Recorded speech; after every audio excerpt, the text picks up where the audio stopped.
That? A video on top 10 gaming that's telling you not to purchase a Sonic game? What is this hypocrisy? Well, friends, let's be perfectly honest here. There's a lot of great Sonic games out there, and then there's ones that are garbage. While Sonic Forces may not be a steaming pile of crap like some of the other games that Sega has pumped out without much regard for fans or the beloved iconic character's reputation, yes, blame them, Sonic Forces is without a doubt not the best 3D game in their arsenal. Also, let's address the elephant in the room. Yes, we did do a video on the top 10 reasons why you should buy Sonic Forces. And no, I did not buy Sonic Forces. Here's why you shouldn't either.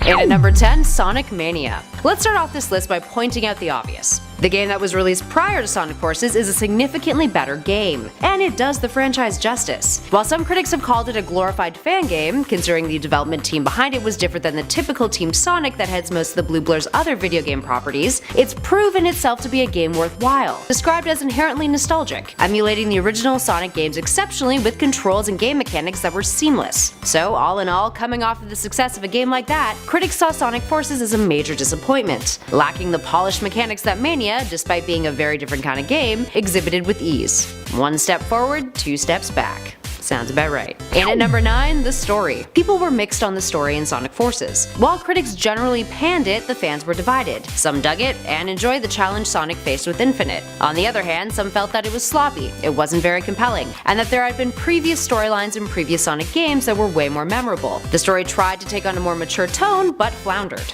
Up next, number 8, playable characters. Getting into some more nitpicky territory here, another common complaint with the game was the fact that you can't play as any other iconic Sonic characters. The game has 3 playable characters: Sonic, or Modern Sonic, Classic Sonic, and the Avatar character. And as a bonus, you can also play as Shadow in a limited series of levels called Episode Shadow. While the Avatar generally received a positive reception, many fans that were looking forward to playing as Tails, Knuckles, or Amy felt disappointed. The characters make appearances as NPCs, but many fans felt that was still lacking, especially with Classic Sonic being a technical disappointment. But more on that later. And at number 7, poorly written dialogue.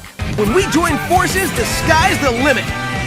Didn't try very hard there, did they? And at number 6, autopilot. One of the biggest qualms with the game is that the modern Sonic levels lack any sort of challenge, and can be played on autopilot, so to speak. Essentially, if you stay centered on the tracks and hit the attack button occasionally, it's not difficult to beat. While that may be taking liberty and assuming that the difficulty of the game is easy for everyone from all sorts of gaming backgrounds, for the most part, die-hard Sonic fans who have played the majority of the other Sonic games will likely feel themselves lacking a challenge. Up next, number 5, Nintendo Switch. Before the game was released, Sega swore that the quality of Forces was consistent across consoles, specifically for the Nintendo Switch, which runs at 30 frames per second as opposed to the 60 frames per second that the PS4, Xbox One, and PC versions run on. Well, guess who was wrong? Yep, Sega. This makes the Switch version run less smoothly than others, and the visuals are noticeably downgraded compared to the other consoles, especially when the Switch is docked, causing pixelation and blurring. Aren't inconsistencies just the most fun thing ever? Thanks, Sega. Always got our back. And at number 4, the level design. Speaking of inconsistencies, the level design in Forces is inconsistent as well. While visually stunning and accompanied by a stellar soundtrack, the level design itself is quite lacking. Physics are not smooth, momentum changes happen frequently, and ends up resulting in unnecessarily taking hits that, had the physics of the game been more developed, could have been easily prevented. As a whole, the game feels inconsistent too, with the variation of levels not being spread out, but rather jarringly placed next to one another, like one level feeling really smooth with lots of momentum, and another one being incredibly particular about platform placement that feels rigid. And at number 3, short levels.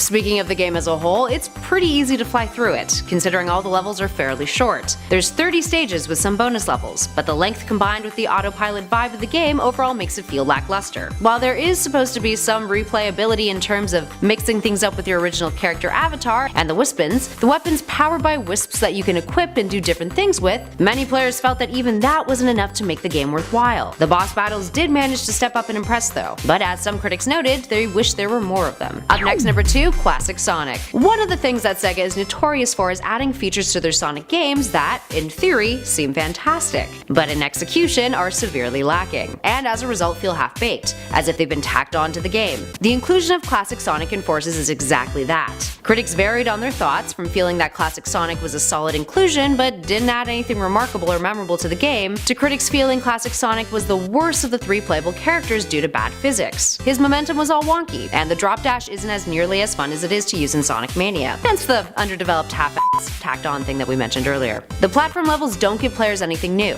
and aren't up to par with those of Sonic Mania, making the gameplay experience for those who played and enjoyed Mania all the more disappointing. And finally, in at number 1, more of the same. One of the biggest critics of the game was that Sonic Forces does nothing to forward the Sonic series. It's no better than Generations or Colors, and considering how Sega has been trying to come up with a solid Sonic 3D game over the last several years, it's, well, as we've said a billion times, disappointing. Much of what they present feels underdeveloped or tacked on, which we also mentioned too. And it's starting to feel that even after 26 years, the Sonic team at Sega just can't get it right. Many fans have pointed out that the people involved at Sega with the development of Forces, for the most part, are lacking a lot of the credits and experience that past developers who worked on the likes of Generations and Colors had. So it kind of makes sense. Perhaps Sega needs to spend more time showing Sonic some TLC rather than just quickly trying to push out games as fast as they can. There we have it, friends. Perhaps do yourselves a favor and just go out and buy Sonic Mania instead. As harsh as these points are, remember, it's important to critique the things that you love. And after 26 years, isn't it time that Sonic deserved a better developed 3D game? Let us know your thoughts on that in the comments below. And as always, please hit those like and subscribe buttons if you dug this video. And make sure you spread the love and share this with a friend who you think is in danger of buying Sonic Forces. Or perhaps already has and